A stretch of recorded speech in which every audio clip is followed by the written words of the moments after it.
ये जो लाल सिंह बस्ती निगाह रोड जो 3-4 छोटे छोटे मोहल्ले इकट्ठे हैं इस एरिया में, और धर्मकोट में कासो किया जा रहा है, जिसमें कि करीब टोटल 250 की फोर्स लगी है। 2 एसपी, एसएसपी साहब खुद, डीआईजी साहब, मैं चंडीगढ़ से आया हूँ, और 250 की फोर्स जो कासो ऑपरेशन सुबह से कर रही है।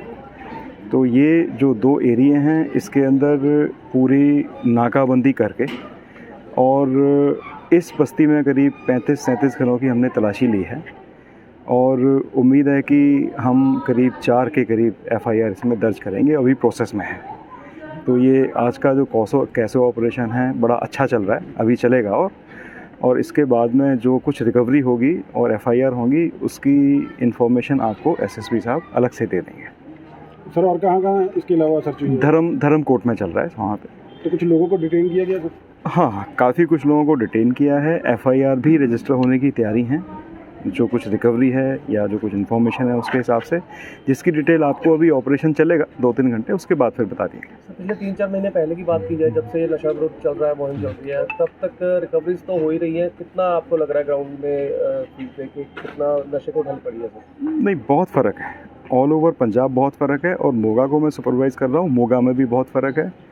जो स्टेटिस्टिक्स हैं वो बड़ी एनकरेजिंग हैं, चाहे एफआईआर जितनी दर्ज की हैं, जितने स्मगलर्स को अरेस्ट किया है, और सबसे बड़ी चीज़ है कि जो सप्लाई चेन है वो काफ़ी हद तक टूट चुकी है। अब ज़रूरत इस चीज़ की है, जो कि सरकार भी और हम भी बार बार, हमारी संपर्क मीटिंग भी होती है, उसमें भी हम सभी लोगों को गुजारिश करते हैं।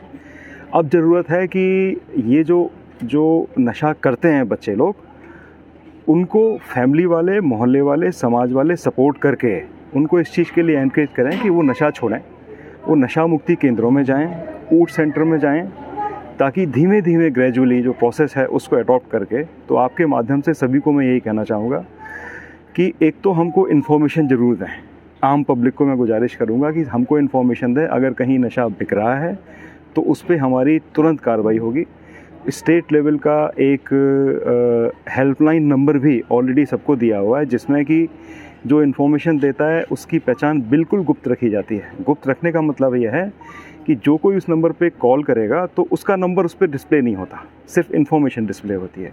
तो मेरी सभी से गुजारिश है आम पब्लिक से कि जितना ज़्यादा आपका सहयोग हमको मिलेगा, हम सभी पंजाब की भलाई के लिए, बच्चों की भलाई के लिए इसमें सक्सेसफुल हो पाएंगे। सर कुछ लोग ताई इन्फॉर्मेशन नहीं देंगे कि वो बाद में कहते साड़ी दुश्मनी पै जाती है, लोग दुश्मनियां करते हैं बाद। नहीं, इसमें हमारा पूरा एश्योरेंस है कि एक तो पहचान गुप्त रखी जाएगी।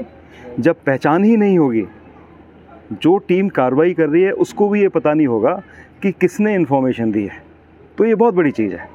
तो इसमें डरने की बिल्कुल ज़रूरत नहीं।